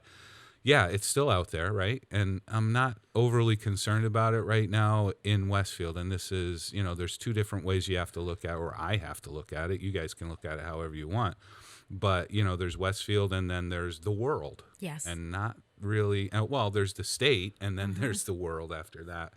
So, we're a little bit concerned about the variant I'll talk about that in a minute, because this is what we have to do now. When the news latches onto something, we have to counter that and say, because they hype it. Well, they hype it, and also it's not regionally specific. So, Right. You might want to watch the Today Show, and they're talking about the Delta variant in Alabama and places like this where it's not Massachusetts, it's not Westfield. So we have to always be specific for that, and I'll talk about it in a minute. But the numbers are still there. I mean, we're plateaued. We get about, even this week, I think 3 cases, last week 3, week before 3. So it's not gone, but we certainly are doing really well with the vaccination rates. So I think that now the state has hit the governor's goal of 4.1 million people, which is about 68% of fully vaccinated people. Okay. That is within the top probably 3 in the whole country for percentage. So when you hear about the Delta variant and, they're really focusing on the areas of the country that do not have that 68%, a lot of people were saying in the beginning that when you get to 70% fully vaccinated, you have the herd immunity.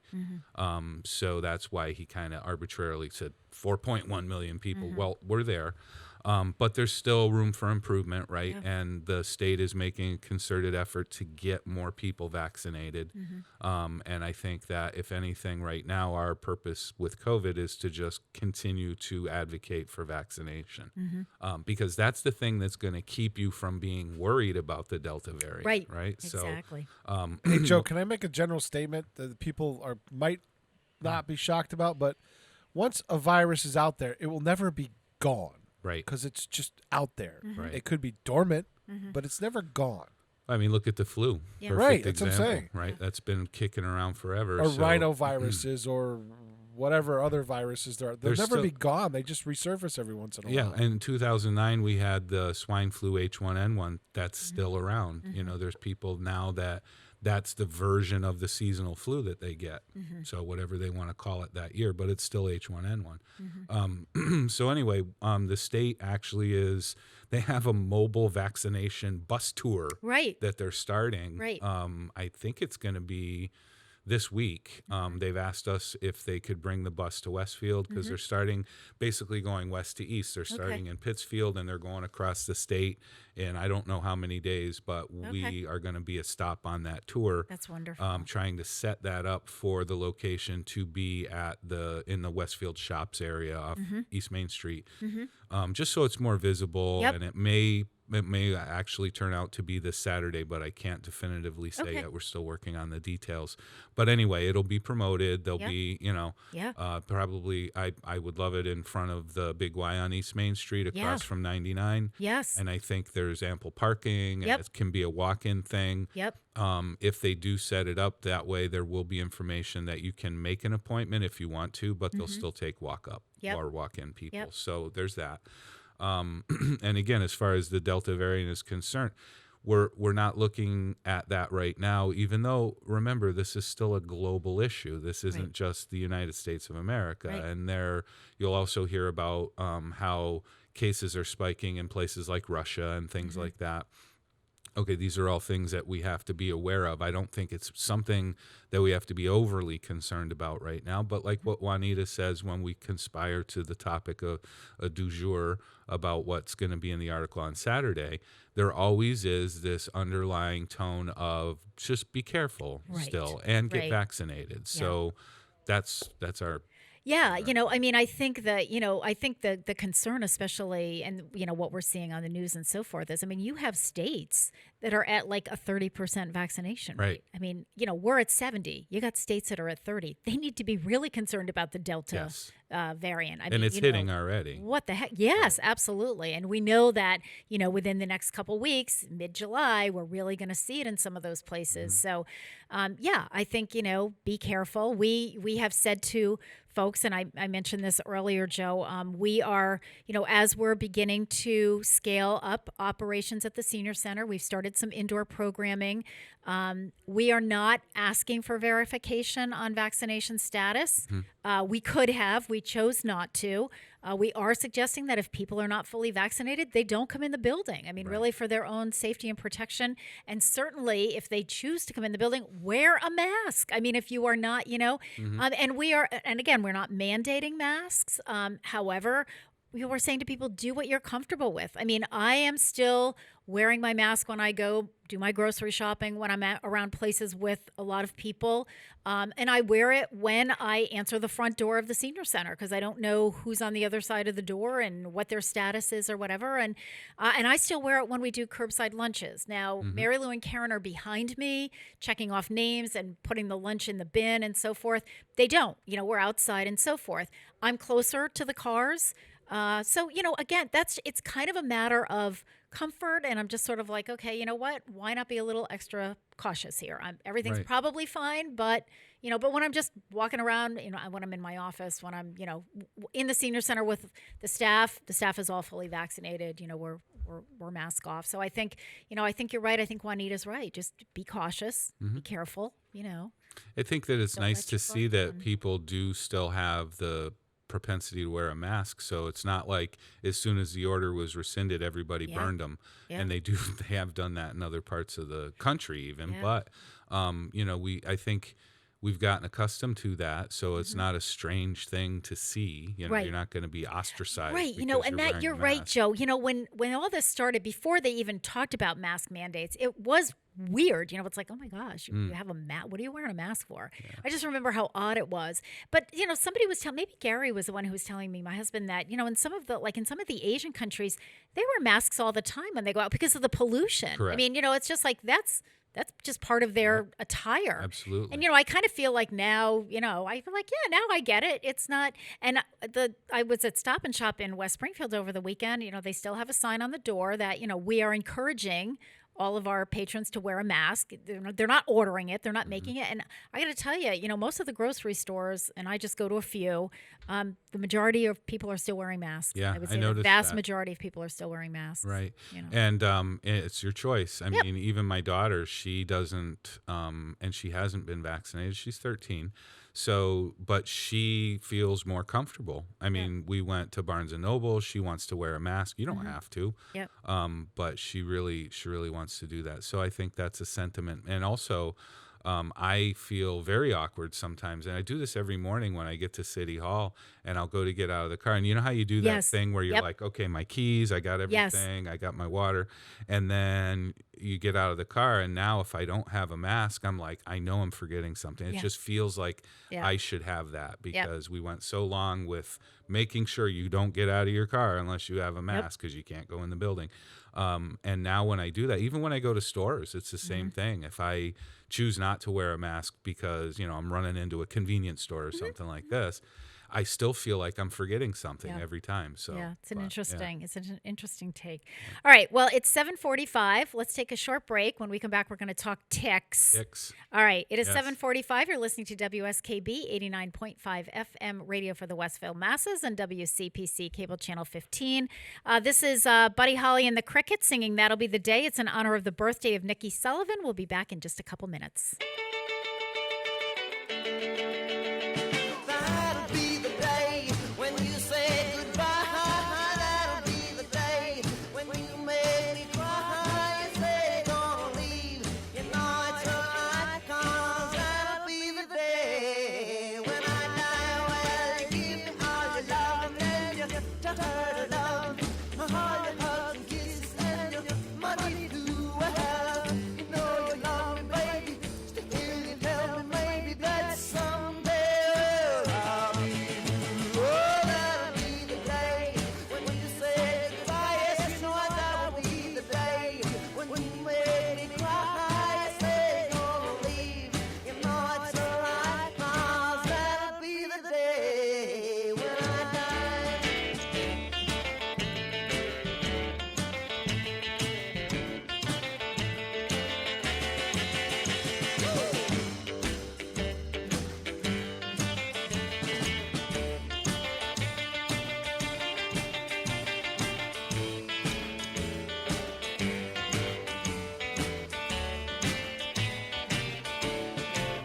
Well, that'll be the day when you say goodbye.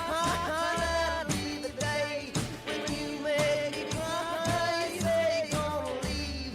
You know it's alright, 'cause that'll be the day when I die. Well, when you shot it start, shot it at your heart. So if we ever part, then I'll leave you. You said home and you tell me boldly that someday I'll be you. That'll be the day when you say goodbye. That'll be the day when you make me cry. You say you're gonna leave. You know it's alright, 'cause that'll be the day when I die. Well, that'll be the day. That'll be the day. That'll be the day. That'll be the day. Support for community radio on WSKB is provided by Betts Plumbing and Heating Supply Company, an independent, family-owned wholesaler serving Westfield for over 50 years, specializing in plumbing, heating, and industrial piping supplies. On the web at betsplumbing.com or at 14 Coleman Avenue in Westfield. Underwriting support for the community programming of WSKB is provided by the Greater Westfield Chamber of Commerce, the voice of business for the Greater Westfield communities. Informing, educating, advocating, the Chamber provides opportunities for members to make meaningful connections on local, regional, and state levels. For more information on the Chamber's many events, workshops, and programs, as well as the benefits of membership, visit westfieldbiz.org. The Chamber focuses on the most important economy, yours. Hi, this is Harry Rock, host of Rock on Westfield every fourth Wednesday at 8 a.m. Tune in for my view of this place I call home. Community Radio. 89.5 WSKB. Live from Studio 120 at Westfield Technical Academy, this is WCPC Channel 15 at 89.5 FM, WSKB Westfield.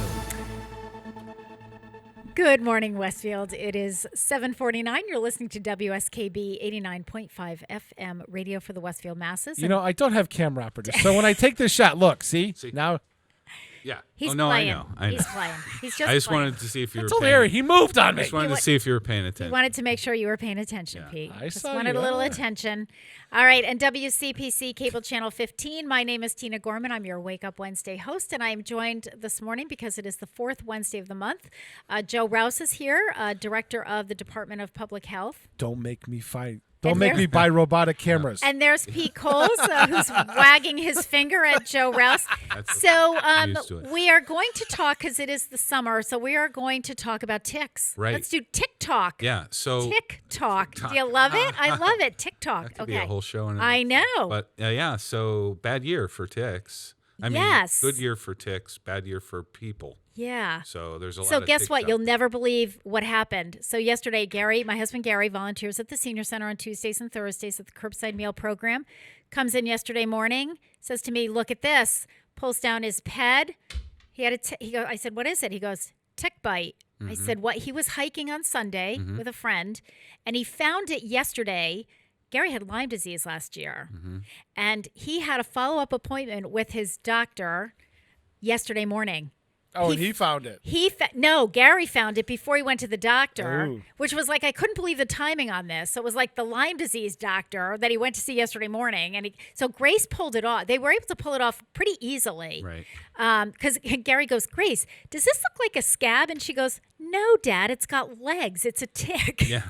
So the doctor Tick? checked it out and everything. Yeah. And Another he doesn't think it's going to be a problem. But I said to Gary, "Well, guess what? Joe and I are talking about ticks tomorrow." Lyme So- disease, another virus causes, Yes. that's what causes the Lyme disease carried by ticks. Well, let's they're talk a about filthy ticks. vector of disease, these ticks. And The mosquitoes are worse. yeah, they are horrible. I don't know why they're around, but anyway. Mosquitoes are the worst killers in the world. All right, Yeah, I let's think talk. they're just- It's TikTok here. Yeah, tick. So you're right, though, Pete. And anyway, so yeah, How do we protect ourselves? So first of all, ticks don't fly, they don't jump, they just wait on stuff for you to brush past them, and then they get on you or your dogs or your cats or whatever. So, it's not like they're flying around in the air and you have to be. Yeah. So just be cognizant of the fact that when you go into an area where there may be tall grass, there may be vegetation, there may be some harborage for ticks that it is preferable, and I know it's hard in the summer, that you wear, long pants and sleeves when you're in those environments. I mean, if you're in your backyard, it's still a risk, but there's only one way to really protect yourself, and that's to check every time you come back inside. Yep. And understand they're very small. Like you said, is this a scab? Tiny. Think of, is this a freckle that I've never had before? That Yes. kind of a thing, because they're really only that big. So, And they will survive. If you take a shower or something, when they dig in, they'll not come off with water going over your body. Yeah. The only way to really get them off the right way is you got to do the tweezers. You got to get down to the skin as close as you can, and you have to pull them straight out with even, not jiggle them, not wiggle them. Okay, you're just pulling they'll out break apart, right? Correct. Yes. And also, if you do get a tick off of you, you might want to put it aside and save it just in case for identification later. It might be helpful if you do develop a rash or any adverse physical symptoms from, the exposure, that at least you have that so it could be identified. It might help your physician to say this is a black-legged tick, like that's a deer tick, or it's a dog tick. And those different kinds of ticks carry different kinds of diseases. So and you can buy very cheap specimen containers if you go on Amazon. Yep. Buy a coin holder. Right. Right. Very cheap specimen container. Yeah, so just if you can, preserve, or you're not too grossed out and you just sling it in the toilet or something, if you want to save it, and it's just good. And then keep very much monitor, the area where you found it, and don't think that it's only going to be your lower extremities where you're going to find them, because they'll crawl up, and even if you don't like rub your head in the tall grass or something, you that's the problem with them, is that you can't necessarily sense that they're on you. If you usually have like an ant on you or something, or a fly, you can feel it, but those are significantly larger. So with these little things, they can just crawl up the back of your clothing. You're never going to feel it. It can be behind your ear. It can be in your hair, and anywhere, even waist up. So just make sure that when you're in those environments where you feel like it might be likely that you could have a tick on you, just check yourself. Light-colored clothing is also great, because you can see them better than if you're wearing black pants. Yeah. And try and tuck your pants into your socks if you really want to be extra careful. Yeah. Well, or if you're doing like hiking or whatever, now the jogger pants are really popular. So those are the ones with the ankle that's got like the elastic or a cuff around it, so it is tighter around the ankle. Right. And those are ideal because there's nothing that's going to be able to crawl in there. Yeah. So and I mean, it's really important this year to be extra diligent. I know we're going from one horrible thing to another, but I understood that they have been saying that on the news, that the tick season this year, they're just they're everywhere. I mean, they're we used to think of you go in the forest, or you go on a hike out in the woods or whatever, but they're in your backyard. I mean, they're in the grass. Right. I mean, you can walk across the lawn, and they just seem to be. Yeah, and the other thing is too, if you want to get a pet possum, they eat a lot of ticks. I didn't realize. Did they really? Possums eat ticks like crazy. It's like, how about woodchucks? No, possums don't eat woodchucks. So I have a woodchuck that lives in my yard, so he won't eat ticks, but possums do. So if you see one, they're your friend at this time of year. And what about does repellent do? Is there is there any tick stuff that you can buy? Does DEET work for the ticks? Yeah, DEET is the recommended. I know it used to be like you don't want that. I DEET's know bad that's for you, Gary asked me. He goes, Tina, do we? Because I just got stuff, Yeah. and he said, "Is it tick prevention too?" And I said, I don't know. I said, I got whatever I got. I feel like it was like Agent Orange. I mean, it was like pretty strong. So. And then you want to spray the DEET on your lower extremities, right? Right. Mostly. Yeah. There's also a type of bug repellent that is specifically used for clothing. So the DEET is going to be what you're going to spray on your skin, on your person. You can spray it on your clothes too, but I think I read a couple weeks ago there was one. I can't remember what the active ingredient was, but it was like that's what you want to spray on your clothes. Okay. And so I know it's like DEET. Oh my God, that used to be a dirty word, and then now it's like, well, I'll take a little bit of acute chemical exposure to keep myself from getting Lyme disease. Yeah, I think that's a risk reward thing. So and what was the other thing I was going to say besides? Oh, very, very important. I know I said this before. Check your animals. Yes. I don't care what your yard looks like. You have the most perfectly manicured. But remember, these, especially dogs, they're out there. They're rolling around. They're rolling in the grass. But then think of what happens when they come in. They're going to go and jump on your bed if you let them, or couch or chair or wherever you're going. And if they're a little wet, they're going to shake themselves off, and things. Yeah. So flying, treat them. There's obviously the Frontline. That's one of the brands of the tick and flea prevention. Yep. Consult with your vet as to what they would recommend for your particular pet, because small dogs and big dogs, obviously different things and different amounts. So cats too, same thing. It's not just dogs that bring ticks in. It could be anything. So even turtles. I didn't know that ticks went to turtles. Really? On the shell? Reptiles, they will. Mm-hmm. Huh. Yeah. All right. So if you That's have new. a pet turtle that you let out every day, I don't know who does that, but anyway. But yeah, definitely check your animals. Very important. Okay. All right. So Joe, we have about 2 minutes. So now that we're phasing out of the worst of the COVID, You guys sitting around doing nothing in the health department? What are you doing now? Well, what's the we're deal? on vacation until further notice due to lack of interest. And there you go. We'll see you in the fall. There you go. It's we. I wish, right? I was going to say we all wish. That's what I wish. Well, we're all carrying over a ton of vacation because in the last year we haven't been able to. That is the problem. Yeah, right? that's the problem. Yep.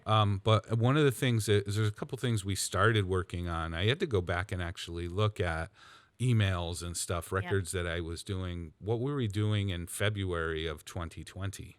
So kind of had to go back. And one of the big things is we're going to get back into the opioid prevention and treatment division of the health department. We do have what's called a CORE. That's an acronym, but it's really what started off as the Drug Task Force. Yep. So we have Kathy Coutinho. She's great. She's in that position, and we're going to get back into that because that has not gone away. And I'm sure at some point that'll be the focus of our show one week. Absolutely. And I've had Kathy on the show when she first started, so I think that'll be. And of course, she and I serve on some committees together, so I've kind of been updated. But yeah, great idea. Let's get her back. Yep. Let's go back to some of those things that we were doing. Yeah, we have to get back into that. And now this is a busy time for us anyway, especially June. It's our all seasonal inspections, so we're getting the kids camps open. They are allowed, and with slight restrictions, and then getting to all the semi-public swimming pools open, and then trying to get back into restaurant inspections, which was very difficult during the pandemic because it really was kind of like, why are we going into a place that nobody can go into? Right. Yeah. So those are gonna amp back up again, and then. The last thing that we were doing before the pandemic, interestingly enough, was our emergency dispensing site plans, where we were always having a city plan of when we have a citywide pandemic or epidemic and we need to vaccinate everybody. What are we going to do? Where are we going to go? What's the plan? Who are the people we need buy-in from? And we had that kind of all set, and then we didn't even get vaccine to deploy our emergency dispensing plan. So, and that's a whole other topic. So on that note, Joe Rouse from the public health director from the city of Westfield, thank you so much for joining us. Yep, it's 8:01. We're going to sign off. I'm a minute late. Harry's chomping at the bit here for Rock on Westfield. Harry Rock will start his show. His guest this morning is Stefan Zaporowski. Stay tuned, and we will be back. And Joe? Stay healthy, my friends. There you go. Have a good one. Oh, the little things you say and do make me want to be with you. Rave on, it's a crazy feeling, and I know it's got me reeling when you say I love you. Rave on.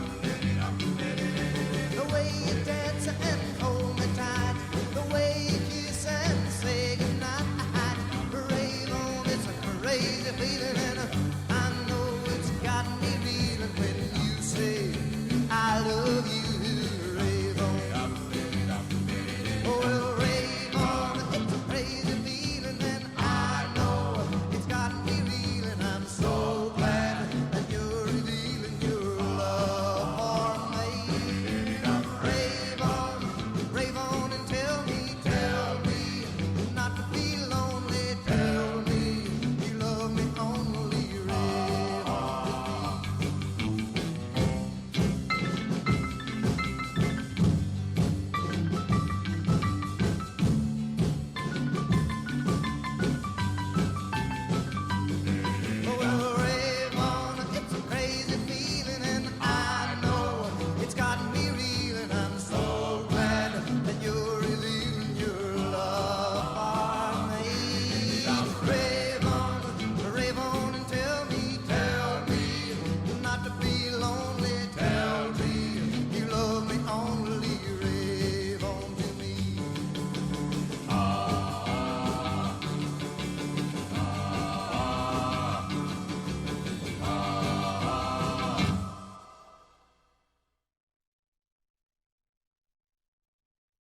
Support for the community programming of WSKB is provided by the Barnes & Noble College Bookstore in the Ely Campus Center, offering Westfield State T-shirts, sweatshirts, and gift merchandise, all of your academic needs, and offering textbook materials in new, used, ebook, and rental formats.